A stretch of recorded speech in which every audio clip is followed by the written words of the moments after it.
Сәлеметсіңдер ме оқушылар, 11 сынып алгебра сабағын бастайық. Бүгінгі сабақтың тақырыбы иррационал теңдеулерді шешу. Яғни бүгінгі сабағымда осы тақырыпқа есептер шығарып көрсететін боламын. Сабақты соңына дейін көріңдер. Егер сабақ ұнаса, каналыма тіркеліп, қоңырауды басып, қолдап кетуді ұмытпаңдар. Ал онда 11-де бірінші есептен бастайық. 11-де бірінші есепте бізде иррационал теңдеу берілген, сол теңдеулерді шешу керек.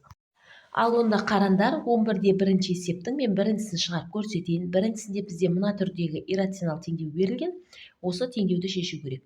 Бұндай түрдегі иррационал теңдеу берілсе, біз мына түбірден құтылу үшін екі жағында дәрежеге көтереміз. Бізде квадрат түбір берілген, сол үшін теңдіктің екі жағында не істейміз? Квадраттап жібереміз міне. Теңдіктің бір жағын квадраттатпай, екінші жағында квадраттаймыз. Сонда квадрат пен квадрат түбір қысқарып кетеді, бізде x қосылған 2 қалады. Тең 4-тің 2 дәрежесі 16 болады.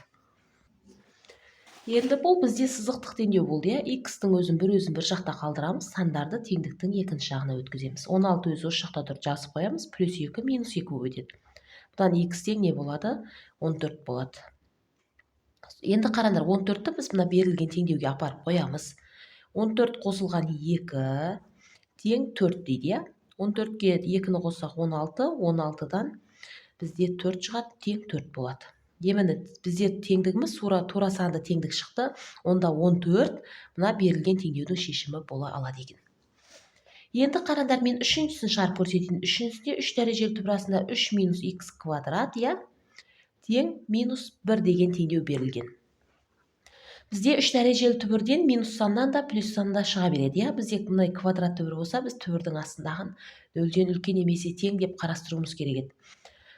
Енді бұндай түбір болса, біз мына түбірден құтылуымыз керек. Түбірден құтылу үшін бізде 3 дәрежелі түбір берілген, теңдіктің екі жағында 3 дәрежеге көтереміз.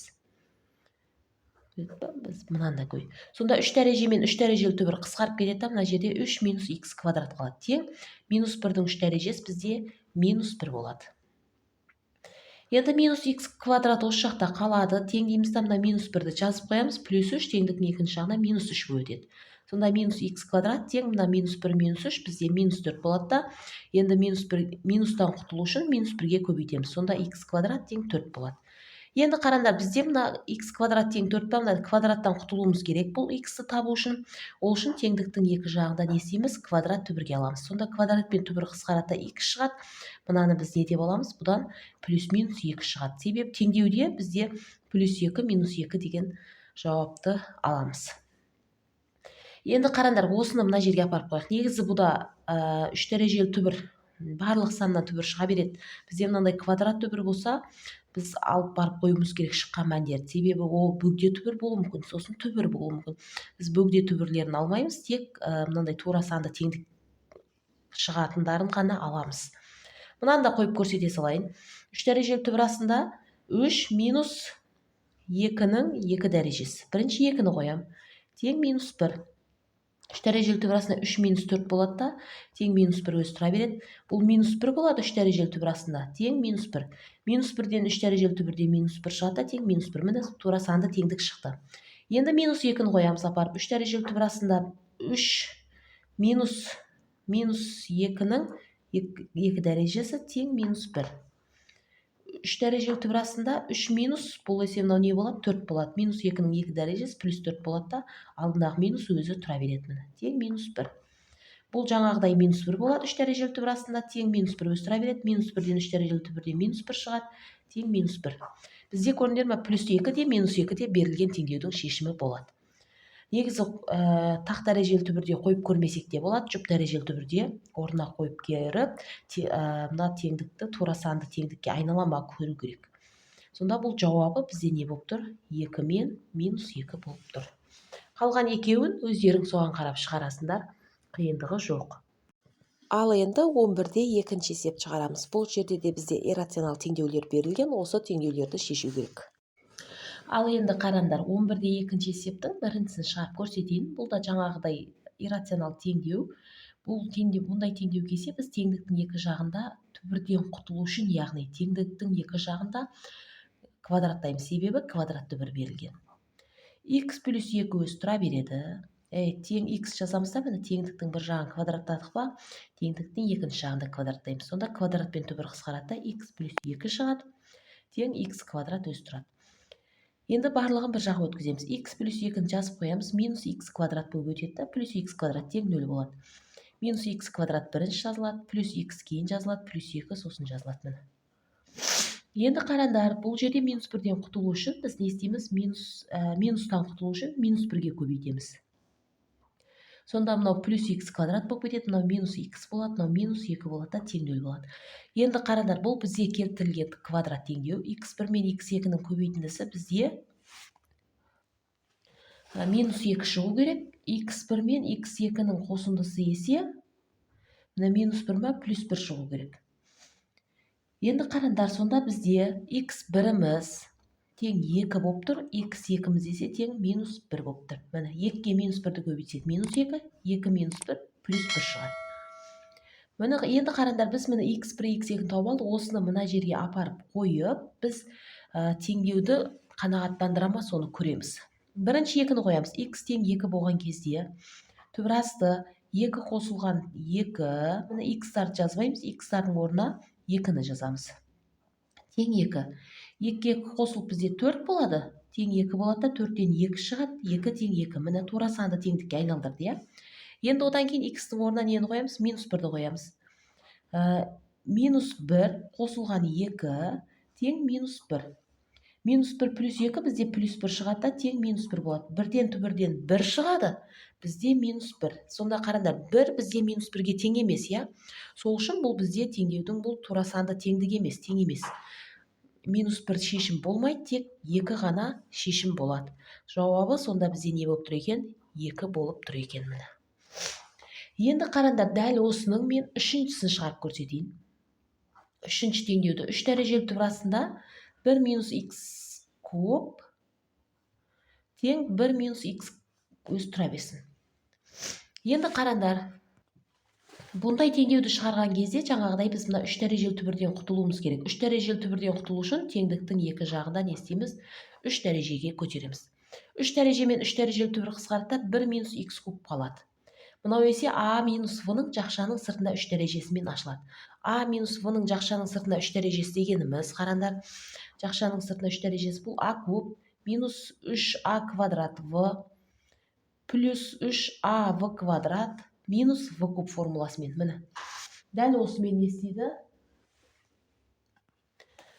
Яғни бізде осы формуламен ашамыз. А-ның орнында бізде 1 тұр, минус x, в-ның орнында x тұр.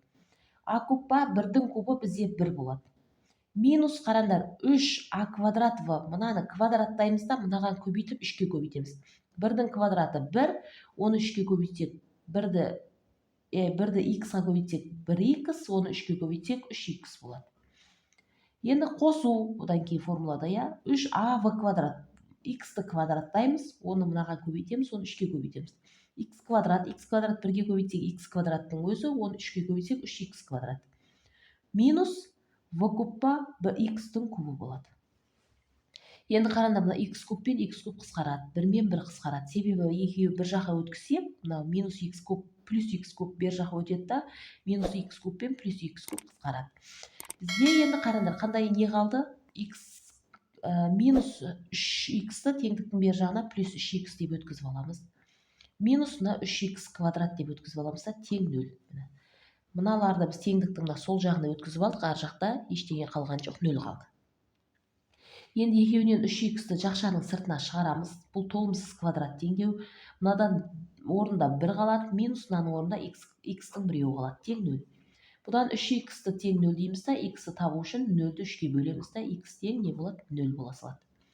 1 минус x-ті тең 0 дейміз да, бұдан x-іміз тең не керек? 1 шығады. Минус x бір жаққа плюс x өтеді. Енді қараңдар, сонда бұл теңдеудің жауабы бізде 0 мен 1 болып тұр. Апарып қойсақ болады. Қараңдар, 3 дәрежелі түбір астында 1 минус x куб тең 1 минус x еді, я. Осы теңдеуге 0-ді апарып қойсақ болады. Міне 0-ді қоятын болсақ, бізде 3 дәрежелі түбір астында 1 минус 0-дің 3 дәрежесі тең 1 минус 0. 3 дәрежелі түбір астында 1, 0-дің 3 дәрежесі 0 болады, тең 1 болады. 1-ден 3 дәрежелі түбірден 1 шығады, міне 1-ге тең болды. Енді бірді апарып қояйық. 3 дәрежелі түбір астында 1 минус мынаған апарып қоямыз. 1 минус 1-дің 3 дәрежесі тең 1 минус 1. 0 болады, 0 болады. 0-ден 0 шығады, тең 0 болады. Міне, екеуі де қанағаттандырады. Бізде егер тақ дәрежелі түбірде алып барып қоймасақ та болады. Онда бізде қараңдар, екеуі де шешім болады екен, иә. Орнына қойып тексермесек те болады. Бірақ бізде жұп дәрежелі түбірде тексеру керек. Себебі бөгде түбір деген шығады. Сосын түбір деген шығуы мүмкін. 11-де 3-ші есепке тоқталайық. Ал енді 11-де 3-ші есептен бастайық. 11-де 3-ші есепте бізде иррационал теңдеу берілген. Осы теңдеуді шешу керек. Алдымен бұндай иррационал теңдеу берілсе, біз түбірдің өзін бір жақта қалдырамыз да, сандарды басқа өрнекті теңдіктің екінші жағына өткіземіз. 3 өзі теңдіктің екінші жағына оны жазып қоямыз да, плюс x минус x болып етеді. Енді біз түбірден құтылу үшін дәрежеге көтереміз. Теңдіктің бір жағын дәрежеге көтердік па, екінші жағында сол дәрежеге көтереміз. Соны дәрежемен түбір қысқарады, x плюс 3 шығады. Мынау есе a минус v-ның 2 дәрежесімен қысқаша көбейтіп формуласымен ашылады. Ол бірінші а квадрат минус 2av екеуін көбейтіп 2-ге көбейтсек 6x плюс x квадрат. Енді x қосылған 3 минус 9 плюс 6x минус x квадрат тең 0 деп өткізіп аламыз. Бер жаққа барлығын теңдіктің сол жағына өткізіп аламыз. Минус x квадрат бірінші тұрады. x плюс 6x плюс 7x болады. 3 минус 9 минус 6 болады да тең 0 болады. Енді минус 1-ге не істейміз? Көбейтіп жібереміз. Сонда x квадрат минус 1-ге көбейтсек, мынау плюс, мынау минус болып кетеді, анау есе плюс болып кетеді. Енді қараңдар, бұл жерде біз x1 мен x2-ның көбейтіндісі бізде не болу керек? 6 қосындысы плюс 7 болу керек. x1-міз 6, x2-міз мен 1 деп аламын. Себебі екеуін көбейтсек 6, қосындысы минус 7-ге қарама-қарсы сан плюс 7 шығады. Енді осы сандарды мына берілген теңдеуге апарып қоямыз. Бірінші 6-ны қояйық. 6 қосылған түбір асты 6 қосылған 3 тең 3. 6 қосу түбір астына 6 қосылған 3 бізде 12 болады, иә? 9 болады деген 9 болады тең 3 өзі тұра береді. Енді қараңдар, 9-дан түбірде не шығады? Бізде 3 шығады, тең 3 болады да, 9-ға 3, 6-ға 3 қоссақ 9 болады. 9 бізде 3-ке тең емес. Онда бұл бізде берілген теңдеудің шешімі болмайды екен. Бірді апарып қояйық. 1 қосылған 1 қосу 3, міне x-тардың орнына 1-ді қойып жатырмын. Тең 3. 1 өзі тұра береді, 1-ге 3 қосылып 4 болады, 4-тен түбірден 2 шығады, тең 3. 3 тең 3, міне тура санды теңдік болды ма, онда бұл бізде шешім болады екен.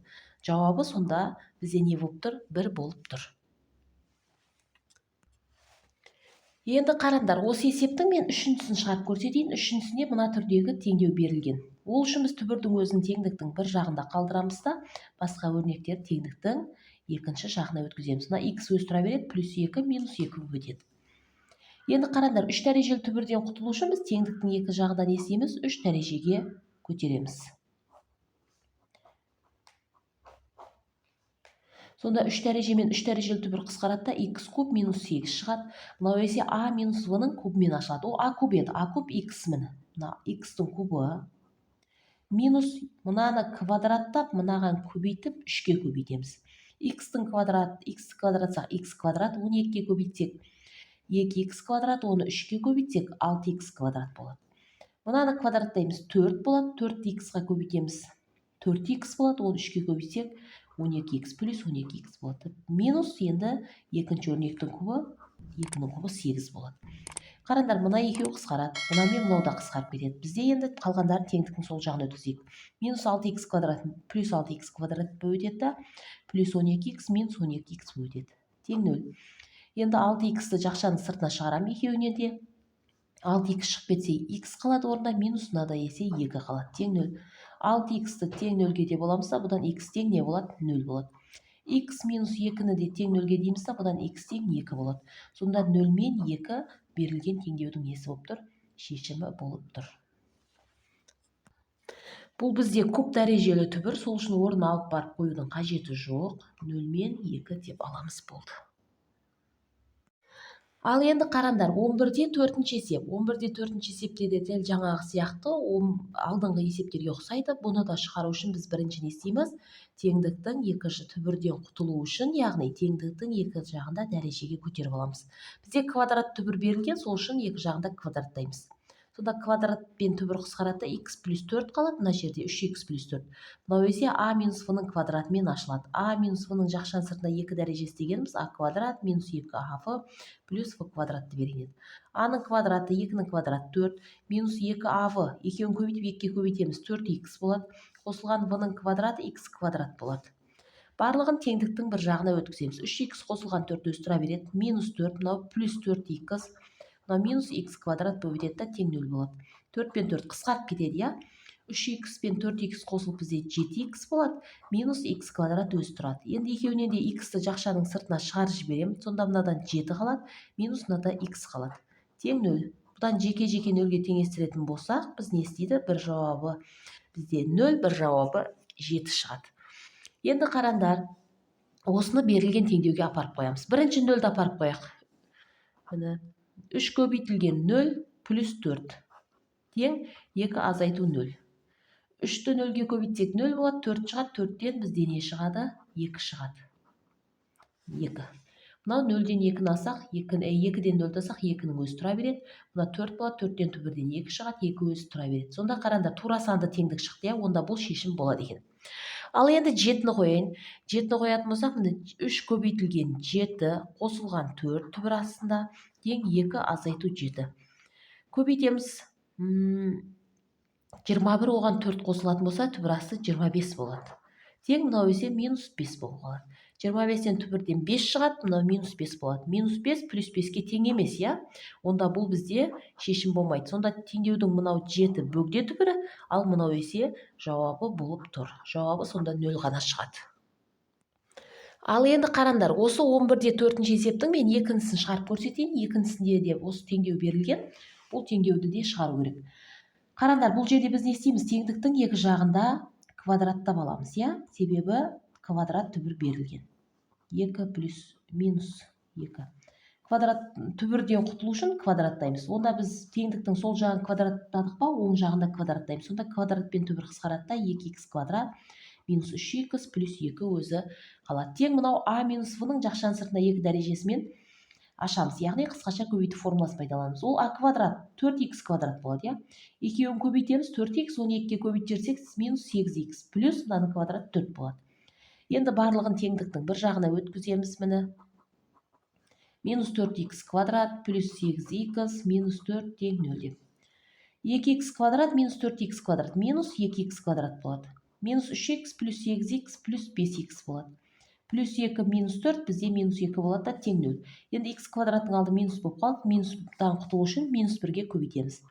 Сонда 2x квадрат минусты минусқа көбейтсек плюс, плюсты минусқа көбейтсек минус болады, минусты минусқа көбейтсек плюс болады. Тең 0.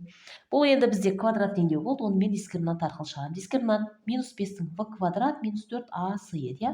Мынау а, мынау в, мынау с болып тұр. В квадрат минус 5-тің квадрат 25, минус 4 өзі формулада бар, а-ны оған с-ны көбейтем, 2-ні көбейтем. 25 минус көбейтсек 8, 8-ге көбейтсек 16 тең 9 болады. X біріміз есе тең болады. Минус v, я? Минус 5 ба? Плюс 5, минус түбірден 9-дан 3 шығады, бөлінген 2 көбейту 2 болады. 2 бөлінген 4 тең 2-ден 1 шығады бұл. X екіміз есе дәл осының несі плюстығы болады да, тең одан 2 шығады. Міне біз x1, x2-ні тауып алдық. Енді осы сандарды мына берілген теңдеуге апарып қойып, тура санды теңдік шығатыны шешім болады. Тура санды теңдік шықпаса, ол бөгде түбір болады деген сияқты. Бөгде шешім болады. Енді 2-ден 1-ді қояйық. Бірінші 2 көбейтілген 2-ден 1-дің 2 дәрежесі, минус 3 көбейтілген 2-ден 1, қосылған 2. Тең 2 көбейтілген 2-ден 1 минус 2. Мынау не болады? 2 өзі тұра береді, мына 2-ден 1, 4-ден 1 болады. Минус мынау есе 2-ден 3 болады, плюс 2 тұрады. Тең екеуі қысқарып кетеді, бізде не қалады? 1 минус 2 болады мынау. Енді мына екеуі қысқарады, 2 қалады. Не керек? Сонда қарандар, 2-ден 1 минус 2-ден 3 плюс 2 болады. Астында 1 бар деп ойлаймыз да, енді біз не істейміз? Ортақ бөлім береміз. Ортақ бөлім бізде мынау минус 1 болады, 1 минус 2. Ортақ бөлім 2-нің өзі болады. Мынағанда 1-ден, мынағанда 1-ден, мынаған 2-ден теді. 1 минус 3 плюс 4 болады. Тең минус 1. Бізде қараңдар, енді бізде 1 минус 3 минус 2 минус 2 плюс 4 бізде плюс 2 болады да, 2-ні алымы 2 болады, оны бөлімде 2-ге бөлетін болсақ, бізде не шығады? 1 шығады. Түбір астынан енді мына минус 1. Түбір астынан 1-ден бізде 1-ден 1 шығады да, мына минус 1. Бізде 1 минус 1-ге тең емес, сол үшін бұл шешім болмайды. Енді 2-ні апарып қою керек. 2-ні апарып қоямыз. 2-ні қоятын болсақ, қараңдар, түбір асты 2 көбейтілген 2-нің 2 дәрежесі минус 3 көбейтілген 2 плюс 2 өз тұра береді. Тең 2 көбейту 2 минус 2. Мынау шешім емес, яғни 2-ден 1. Енді мына 2-ні қойып жатырмыз, иә? Түбір асты 2-нің 2 дәрежесі 4 болады, 12-ге көбейтсек 8 болады, минус 3-ті 2-ге көбейтсек 6, қосылған 2 өз тұра береді. 2-2-ні көбейтсек 4, 4-тен 2-ні алсақ 2 қалады. 8-ден 6-ны алсақ бізде 2 болады, 2-ге 2 қосылып бізде 4 болады. Тең 2 өз тұра береді. 4-тен түбірден 2 шығады, тең 2. Міне тура санды теңдік шықты ма, онда бұл бізде шешім болады екен. Сонда берілген теңдеудің шешімі 2, ал 2-ден 1 бөгде түбір болып тұр. Жауабы 2 дегенді аламыз болды. Қалған екеуі де осыған ұқсайды, өздерің осыған қарап шығарсаңдар болады. Осымен сабағымыз аяқталды. Егер сабақ түсінікті болса, каналыма тіркеліп, қолдап кетуді ұмытпаңдар.